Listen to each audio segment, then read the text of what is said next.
crianças, tudo bem com vocês? Aqui está falando é a tia Bruna e estamos juntos para mais uma aula. Vocês estão animados aí? Olha que acho que eu ouvi um grito daqui, hein?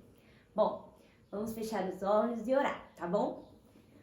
Pai querido, Pai amado, em nome de Jesus, eu te dou graça, Senhor, porque essa aula é uma aula abençoada, essa é uma aula bem-sucedida, onde o Senhor irá falar tanto ao meu coração como ao coração de cada um daqueles que estão assistindo. Eu creio em seu favor e na sua graça, me capacitando, Pai, para trazer essa palavra abençoada para a vida deles e que eles possam ser tocados pelo Senhor e eles possam, de fato, crescerem como crianças, homens e mulheres obedientes ao Senhor, que tenha consciência de que o Senhor é aquele que os supre e que de nada eles têm falta.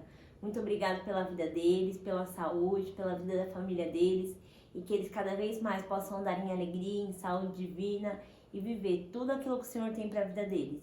Eu te honro e te agradeço em nome de Jesus. Amém. Bom, bora lá para a aula. E o nosso tema de hoje é um tema muito legal, que é sobre obediência ao Senhor e sobre a forma como Ele nos honra, a forma como Ele supre as nossas necessidades. E antes de mais nada, eu gostaria de começar fazendo uma pergunta para vocês. Imagina aí algo que vocês desejem muito.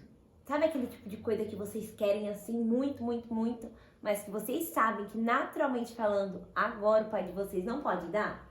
Conseguiram pensar em algo aí? Dou-lhe uma, dou-lhe duas, dou-lhe três. Pensaram? Pois bem, agora eu quero que vocês imaginem de fato isso e vocês imaginem recebendo isso que vocês tanto desejam. Seria muito bom, não é? E é exatamente assim que acontece com Deus. Deus é aquele que manifesta o seu sobrenatural para nos alcançar.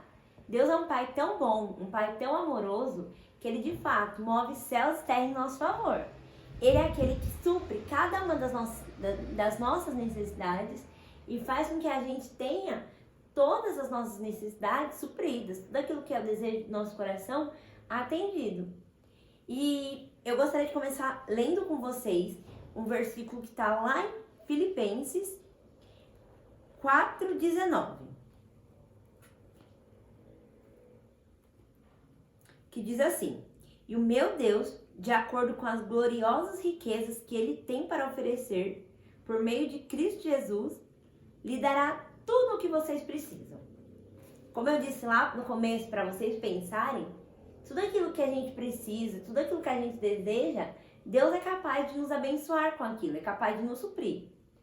E aí talvez você esteja se perguntando: nossa, tia Bruna, mas é fácil assim? Pois é fácil sim. E sabe o que vocês precisam fazer, o que eu preciso fazer para que essas coisas se manifestem? É apenas crer no Senhor e o obedecer.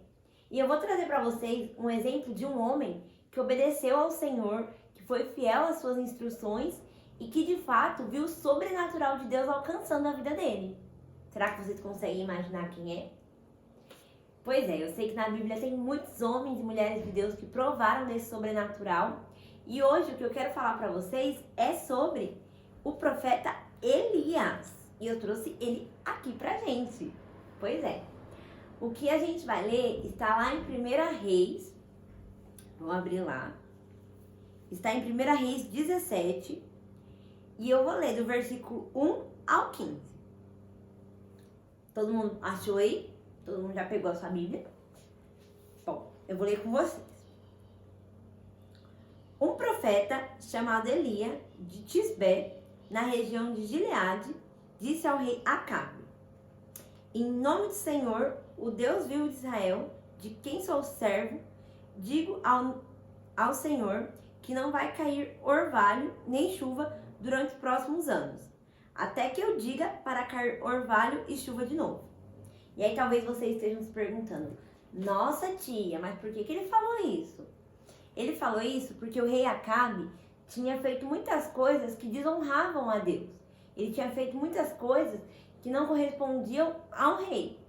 Ele fez com que as pessoas começassem a adorar imagens, a fazer várias coisas que não eram da vontade de Deus. Então, Elias, por meio de uma inspiração divina, ele teve essa direção de orar com relação a isso. Então o Senhor disse a Elias: "Sai daqui e vá para Geste, e esconda-se perto do riacho de Querite, ao leste do Rio Jordão. Você terá água do riacho para beber, e eu mandei que os corvos levem comida para você ali. Elias obedeceu à ordem do Senhor e ficou morando perto do riacho de Querite. Ele bebia água do riacho e os corvos lhe traziam pão e carne. Você já conseguiu imaginar essa cena? Um corvo, desenhei um corvo aqui para vocês, trazendo pães e carne. Imagina, a gente sabe que normalmente quando os corvos carregam esse tipo de coisa, é para eles próprios se alimentarem. Nunca a gente viu, naturalmente falando, viu um corvo trazendo alimentos para uma pessoa. E foi assim que ele fez. O corvo vinha, calma aí que eu tô ajeitando aqui para vocês conseguirem ver. O corvo vinha e trazia para Elias o alimento que ele precisava. Então imagina que aqui desse meu lado tem um riacho. É onde Elias bebia, onde Elias tinha aquilo que ele precisava relacionado à água. E vinha de dia e de noite corvo trazendo pães e carne para Elias. Imagina só, isso não é algo natural, isso não é algo que a gente costuma ver. Mas como eu disse, Deus é aquele que manifesta o seu sobrenatural para nos alcançar, para nos assistir e para nos suprir. E aí eu queria continuar orando porque ele continua mostrando, o texto continua mostrando o quanto Deus é bom. E o quanto ele supriu, não apenas a Elias, mas quanto ele supria aquelas pessoas que cercavam Elias. Que aí eu quero ir lá pro verso 8, de 1 Reis 17, que diz assim: Então o Senhor disse a Elias: Apronta-se e vá até a cidade de Sarepta, perto de Sidom, e fique lá. Eu mandei que uma viúva que mora ali dê comida para você. Então Elias foi para Sarepta. Quando estava chegando ao portão da cidade, ele encontrou a viúva, que estava catando lenha. Elias disse a ela: Por favor, me dê um pouco de água para eu beber.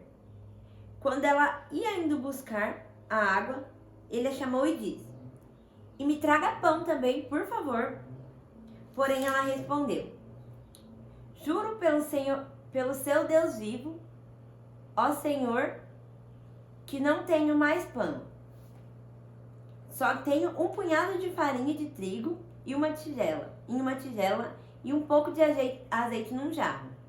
Estou aqui catando uns 2 pedaços de pau para cozinhar alguma coisa para mim e meu filho. Vamos comer e depois morreremos de fome. Agora imagina só, uma mãe sabendo que aquela seria a última refeição que eles teriam. O quão difícil era para ela e o quão difícil era para o filho dela também saber dessa realidade. Mas o profeta Elias falou: Ei, não se preocupe, vá preparar a sua comida. Mas primeiro, faça um pãozinho com a farinha que você tem e traga para mim.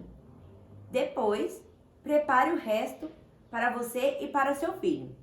Pois o Senhor, o Deus de Israel, diz isto: Não acabará a farinha da sua tigela, nem faltará azeite no seu jarro, até que o dia em que eu, o Senhor, fizer cair chuva.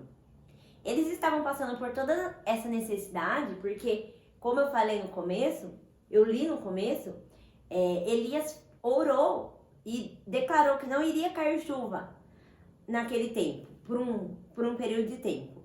Então, essa seca fez com que as pessoas, de fato, passassem necessidades.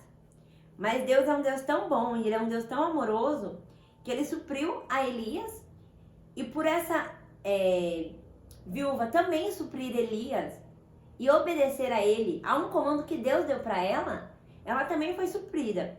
Porque se a gente lê mais, fala assim: Então a viúva foi e fez como Elias tinha dito.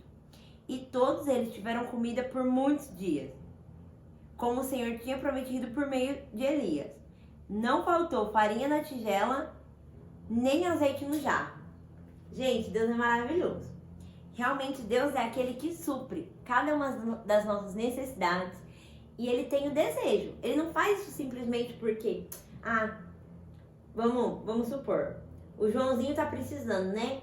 Vamos fazer isso aqui porque o Joãozinho tá precisando. Não, Deus não faz dessa maneira. Ele faz porque, porque a gente precisa, mas principalmente porque Ele nos ama. E Ele tem desejo de fazer isso quando nós o obedecemos. Então imagina só, aquilo que você pensou lá no começo da aula, que eu falei pra vocês, sendo realizado, sendo manifesto, porque vocês decidiram obedecer ao Senhor. Isso é bom demais, não é? E eu queria falar pra vocês também sobre o animal de Deus, que é um animal que ele tem pelo, ele alimenta os seus filhotes através de leite, e ele é um animal que, pelo pelo e pela pele que ele carrega, ele fica muito quentinho. Alguém consegue pensar aí? Que animal que é esse? Pois bem, esse animal é a foca. E aí vocês talvez estejam se perguntando, nossa tia, mas a foca faz tudo isso? Pois é. A foca é um animal que a gente sabe que ela vive dentro da água, que ela vai, busca o seu alimento lá no fundo do mar, que são os peixes, mas ela também consegue viver fora da água. Tanto que a gente vê em desenhos, alguma coisa assim. Por exemplo, quem já assistiu a Era do Gelo aí? Aposto que quase todo mundo, né? E na Era do Gelo mostra... Na verdade, não é a Era do Gelo, gente, desculpa. Falha minha. Como que é o nome daquele filme? Procurando Nemo. Eu acho que é do Procurando Nemo. Que tem... Procurando Nemo, Procurando Dory, que aparece aquelas focas que ficam assim. Eles se alimentam, eles vão até o mar para se alimentar, mas eles também vivem fora da água. E aí, se a gente parar para pensar sobre isso, imagina só um animal que consegue viver em dois ambientes, dentro e fora da água. Isso é muito legal, não é? Agora, pensa na gente, em nós que somos criação de Deus. Deus, Ele nos criou, nós sabemos que estamos na Terra, mas nós não somos dela. Nós somos seres celestiais, nós pertencemos aos céus. Então, por mais que a nossa real nação seja os céus, hoje nós vivemos na terra. E assim como Deus criou a foca e a supre de tanto fora quanto dentro da água, conosco é da mesma maneira. Deus, Ele nos supre quando estamos aqui na terra, não é verdade? Imagina tudo aquilo que a gente já teve vontade e por meio de uma oração, por meio de algo que nós fizemos, Deus manifestou. Isso é muito bom. Então eu queria trazer para vocês essa consciência, que da mesma maneira que, por exemplo, a foca, ela não anda preocupada se ela vai ter peixes, porque ela sabe que no mar existe uma abundância de peixes. Ela não vai se preocupar em ficar fora da água pensando, nossa, será que eu vou conseguir respirar? Porque Deus a criou para isso, da mesma forma como fomos criados. Deus nos criou para sermos supridos e para vivermos uma vida, de fato, abundante nessa terra. Por mais que a gente saiba que Jesus está voltando e nós vamos nos encontrar e vamos viver nos céus como é da vontade de Deus, nós vivemos nessa terra uma vida perfeita, uma vida onde nós podemos ter tudo aquilo que desejamos. Basta sermos obedientes ao Senhor, honrarmos a sua palavra. Então, Deus espera pouco de nós para nos suprir. Então, eu queria hoje que vocês tivessem essa consciência, que vocês de fato tivessem no coração de vocês o quão bom e o quão é importante obedecermos a Deus e o quão benefícios isso nos traz. Porque de fato nós somos supridos, nós somos assistidos pelo Senhor quando nós o obedecemos. Então eu espero que vocês tenham gostado da aula de hoje, que vocês tenham isso em mente e se lembre que se Deus foi capaz de mover corvos para suprir Elias, imagine o quão Ele não é capaz de mover todo um sobrenatural para nos suprir e nos assistir, ok? Essa foi a nossa aula de hoje, espero que vocês tenham gostado e aprendido muito. E até a próxima aula, tá bom? Um beijão da tia Bru, estou com muita saudade de vocês e já estamos nos vendo agora nas nossas aulas presenciais, viu? Então, beijo, beijo, tchau, tchau!